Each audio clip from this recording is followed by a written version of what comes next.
কেমন আছো বন্ধুরা? তোমরা দেখছো রাফি ডাব্লিউবি লার্নিং পয়েন্ট।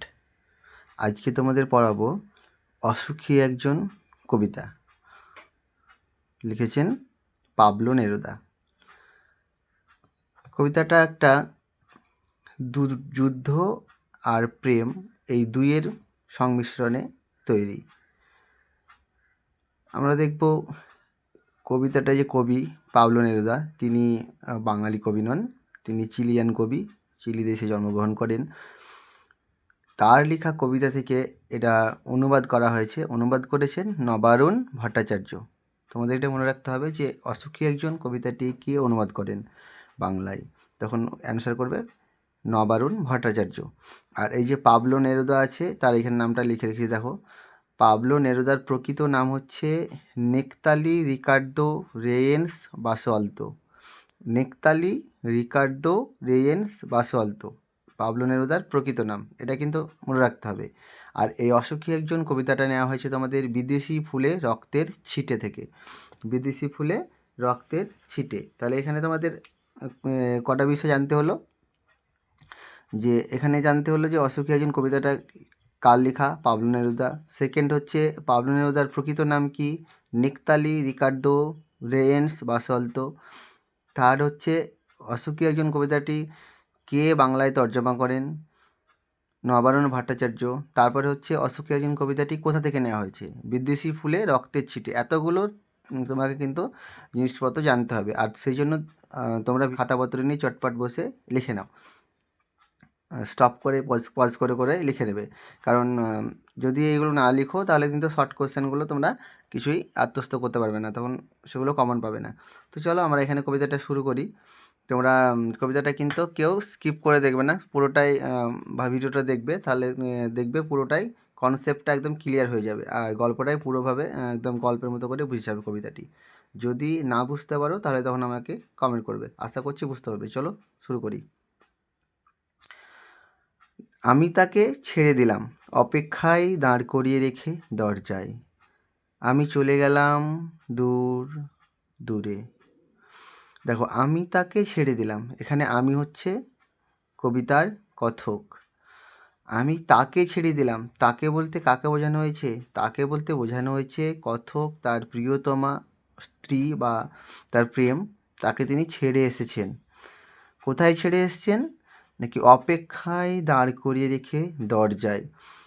তার দরজার কাছে তিনি তার প্রিয়তমাকে অপেক্ষায় দাঁড় করে রেখে এসছেন। আর এখানে একটা প্রশ্ন আসতে পারে তোমাদের যে আমি তাকে ছেড়ে দিলাম, আমি কে? তাহলে অ্যান্সার কী দেবে যে আমি হচ্ছে অসুখী একজন কবিতায় কথক। সেকেন্ড, অপেক্ষায় দাঁড় করে রেখে দরজায় কাকে কে ছেড়ে এসেছিল, তাহলে এখানে উত্তর হতে পারে কি যে অপেক্ষায় দাঁড় করে রেখে দরজায় ছেড়ে এসেছিলেন কথক তার প্রিয়তমা স্ত্রীকে।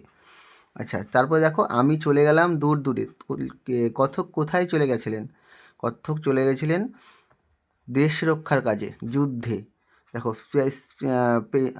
চিলি দেশে যখন যুদ্ধ আসে তখন কিন্তু সমস্ত যুবকদেরকে যুদ্ধ করতে যেতে হয়। তখন অনেক প্রিয়তম, অনেক প্রিয়তমা বা বাবা মা বন্ধুবান্ধব সবাইকেই কিন্তু বিদায় জানিয়ে ছেড়ে চলে যেতে হয়, এবং সে জানেও না সে হয়তো ফিরে আসবে কি না, কিন্তু যেতে হয়। আর সেইভাবেই আমাদের কথক চলে গেছেন তার প্রিয়তমাকে দরজায় দাঁড় করে রেখে দূর দূরে। তারপর দেখো, সে জানতো না আমি আর কখনো ফিরে আসবো না। সে জানতো না আমি আর কখনো ফিরে আসবো না। কথকের প্রিয়তমা কখন জানতো না যে কথক আর কখনোই কী করবে না, ফিরে আসবে না। কথকের প্রিয়তমা কখনোই জানতো না যে সে আর কখনোই ফিরে আসবে না। কথক আর কখনোই ফিরে আসবে না, এটা কিন্তু কথকের প্রিয়তমা জানতো না। একটা কুকুর চলে গেল, হেঁটে গেল গির্জার এক নান।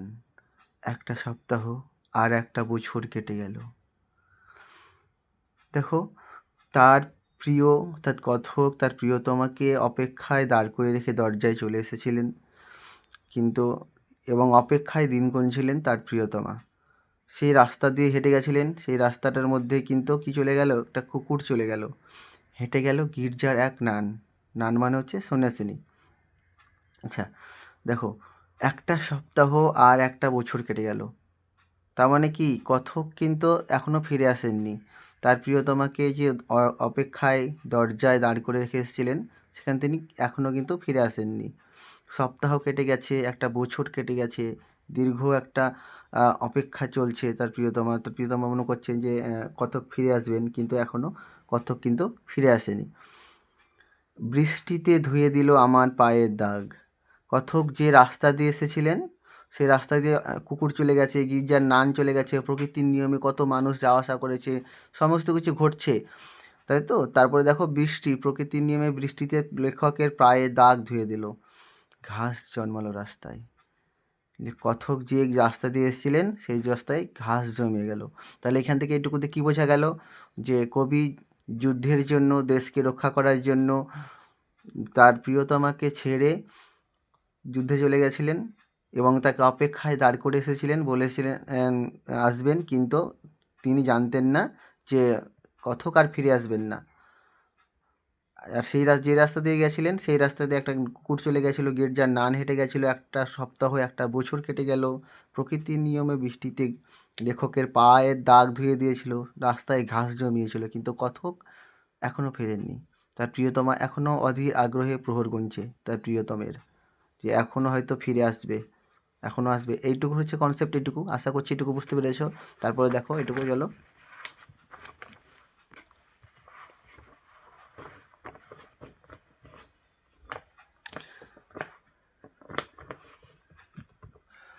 আর একটার পর একটা পাথরের মতো, পর পর পাথরের মতো বছরগুলো নেমে এলো তার মাথার উপর।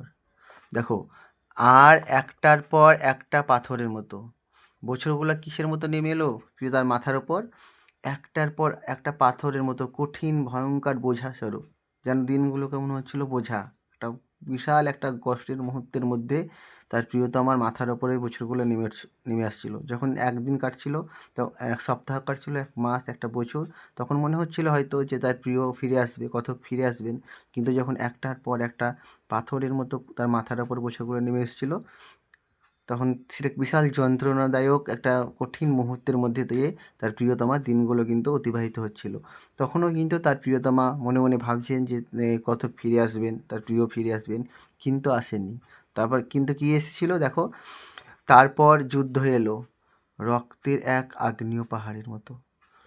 কিসের মতো যুদ্ধ এসেছিলো? রক্তের এক আগ্নেয় পাহাড়ের মতো।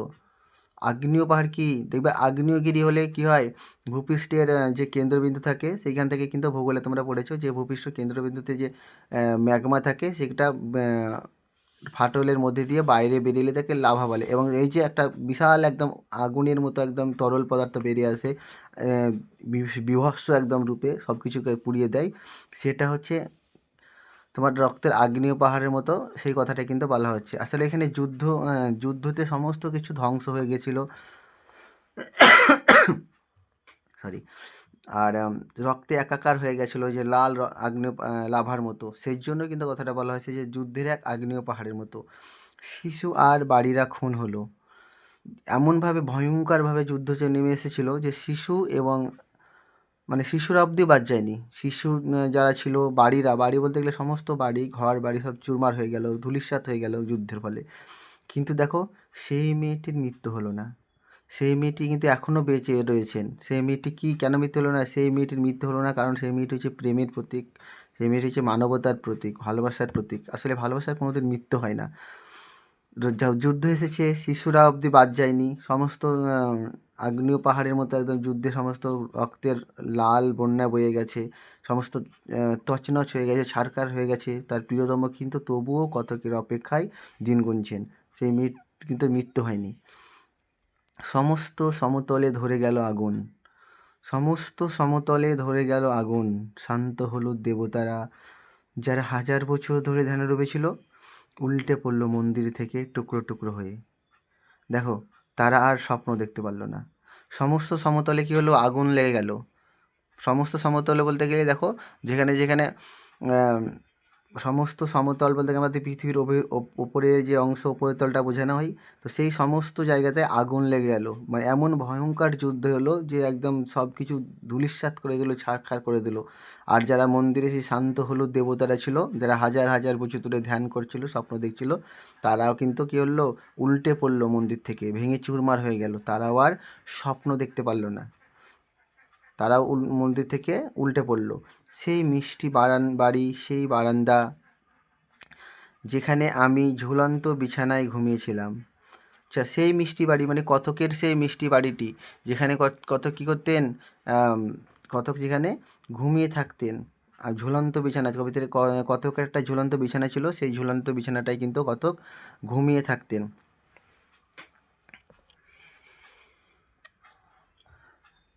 আর গোলাপি গাছ, ছড়ানো করতলের মতো পাতা, চিমনি, প্রাচীন জলতরঙ্গ সব চূর্ণ হয়ে গেল, জ্বলে গেল আগুনে।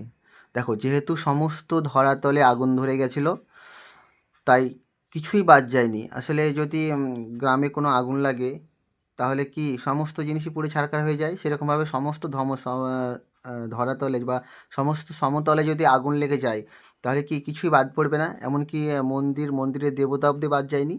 সব কিছু পুড়ে চূর্ণ হয়ে গেছে, সব জ্বলে গেছে আগুনে। আর কি কি নষ্ট হয়ে গেছে দেখো, কতকের যে ঝুলন্ত বিছানা, মিষ্টি বাড়ি, বারান্দা, গোলাপি রঙের যে পাতাবাহার সুন্দর সুন্দর গাছ, ছড়ানো করতলের মতো যার পাতা ছিল, প্রাচীন প্রাচীন জলতরঙ্গ একটা যে বাদ্যযন্ত্র, সেই সমস্ত কিছু জ্বলে ছারখার হয়ে গেল, চূর্ণ হয়ে গেল আগুনে। যেখানে শহর ছিল, সেখানে দেখো কী হলো, ছড়িয়ে রইল কাঠ কয়লা। যেখানে শহর ছিল, প্রাণের অস্তিত্ব ছিল, কোলাহল ছিল, স্বপ্ন ছিল, সেখানে কিন্তু আর কিছুই থাকলো না। সেখানে সমস্ত জ্বলে ছারখার হয়ে গেল এবং কাঠ কয়লা ছড়িয়ে রইল।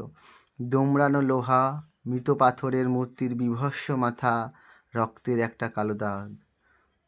দেখো, কী পড়ে রইল, দোমড়ানো লোহা, মৃত পাথরের বীভৎস মাথা, মানে ওই যে মন্দির থেকে উল্টে পড়েছিল দেবতারা, তাদের কিন্তু ভেঙে চুরমার হয়ে গেছিলো সেই মৃত পাথরের মূর্তির মাথাগুলো যেখানে সেখানে বীভৎসভাবে পড়ে রইল, ভয়ঙ্করভাবে। রক্তের একটা কালো দাগ। এই যে ভীষণ যুদ্ধ এসেছিলো, সমস্ত যুদ্ধের ফলে সমস্ত ধূলিসাৎ হয়ে গেছিলো, একদম ছারখার হয়ে শিশু ও বাড়িরা খুন হয়েছিল। তো এর যে রক্তাক্ত বন্যা, সেই রক্ত কিন্তু শুকিয়ে একটা কালো দাগ হয়ে গেছে। আর সেই মেয়েটি আমার অপেক্ষায়। দেখো, এত কিছু সমস্ত জিনিস ঘটে গেছে, শিশু অবধি বাদ যায়নি, বাড়িরা খুন হয়েছে, লেখকের মিষ্টি বাড়ি, বারান্দা, গোলাপি গাছ, ছড়ানো করতলের মতো পাতা, প্রাচীন জলতরঙ্গ সব কিছু জ্বলে চূর্ণ হয়ে গেছে আগুনে। যেখানে শহরে ছিল সেখানে কাঠকয়লা ছড়িয়ে রয়েছে, কিন্তু কী হয়নি, সেই মেয়েটির মৃত্যু হয়নি। সেই মেয়েটি কার অপেক্ষায় আছে? সেই মেয়েটি কত্থকের অপেক্ষায় আছেন, যে কত্থক আসবেন ফিরে। আসলে কি বলো তো, এখানে কিন্তু দেখো, সেই মেয়েটি কত্থকের অপেক্ষায়, সেই মেয়েটির কিন্তু মৃত্যু হয়নি। আসলে ভালোবাসার কখনোই মৃত্যু হয় না, সেটা অবিনশ্বর, অনন্ত, থেকে যায়। এখানে দেখো, যুদ্ধ আর একদিকে কি প্রেম। তাহলে যুদ্ধ আর প্রেম কোনটা বড়? আসলে আসলে প্রেম বড়, ভালোবাসা বড়, সেটা কখনোই কিন্তু মৃত্যু হয় না, এটাই কিন্তু কবিতায় দেখানো হয়েছে। তাহলে এই আমরা পুরোটা দেখলাম যে অসুখী একজন কবিতায়, অসুখী কে? অসুখী দেখো, তার প্রিয়তমা, তিনি তার প্রিয়কে বা কথককে কিন্তু পাননি। বছরের পর বছর, দিনের পর দিন গুনে গেছেন, কিন্তু তবুও কথক ফিরে আসেননি। তারপরে দেশ দেখো, আমাদের দেশ কিন্তু অসুখী হয়ে গেছেন। দেশে সমস্ত সমতলে ধরাতলে আগুন লেগে গেছে, সমস্ত পুড়ে ছারখার হয়ে গেছে, শিশু বাড়িরা অব্দি খুন হয়ে গেছে। তাই সেটাও একটা অসুখী, কারণ দেশও অসুখী। আর অসুখী একজন কথক, যিনি নিজেও তার প্রিয়তমাকে কথা দিয়ে ফিরে আসতে পারেননি, এবং তিনি হয়তো মারা গেছেন, হয়তো বা অন্য কিছু। দেখো, কবিতাটি তর্জমা করেছেন নবারুণ ভট্টাচার্য, আমরা বলেছিলাম। তো তোমাদের এখানে যদি বুঝার কোনো ভুল, বুঝতে যদি কোনো অসুবিধা হয়, তাহলে আমাকে কিন্তু কমেন্ট করো অবশ্যই। আর প্লিজ চ্যানেলটা সাবস্ক্রাইব, লাইক করো। যদি বন্ধুদেরকে মনে হয় যে শেয়ার করা উচিত, তো অবশ্যই শেয়ার করো। আর তোমাদের কাছে আমার এক প্রশ্ন থাকছে, তোমরা নিশ্চয়ই খাতাতে আমাকে করবে, দিয়ে আমাকে জানাবে। আর কিছু শর্ট কোশ্চেন আমাকে কমেন্ট করে অ্যান্সার দেবে, ঠিক আছে? তো দেখো, এখানে তোমাদের প্রথমেই কয়েকটি প্রশ্ন বলে দিয়েছিলাম যে অসুখী একজন কবিতাটি কোথা থেকে নেওয়া হয়েছে। অসুখী একজন কবিতার তোমার যে লেখক পাবলো নেরুদা, তার প্রকৃত নাম কি, এবং অসুখী একজন কবিতাটি কে বাংলায় তর্জমা করেন, এইগুলো কিন্তু মাস্ট করতেই হবে। আর তারপর দেখো তোমরা একটা করে আসবে, সেই মৃত্যু হলো না কেন, সেই মেয়েটির মৃত্যু হয়নি, না মৃত্যু হওয়ার মধ্যে কী বোঝাতে চেয়েছেন, এই সমস্ত প্রশ্নগুলো। আরও অনেক প্রশ্ন আছে, তোমরা চাইলে আমি আরও ভিডিও নিয়ে আসবো এই চ্যাপ্টার থেকে, কিন্তু তোমরা এখন শুধুমাত্র এইটুকুই করো। আর শিশু আর বাড়িরা খুন হলে কেন, আর আরেকটা প্রশ্ন করবে যে প্রাচীন জলতরঙ্গ কী, আর দেখো সেই মেয়েটি আমার অপেক্ষায়, সেই মেয়েটি কার অপেক্ষায়, কেন সেই মেয়েটির মৃত্যু হয়নি কেন, এইটুকুই তোমরা করো। পরবর্তী ভিডিওতে আবার আসছি, পরে দেখা হবে। খুব ভালো থেকো।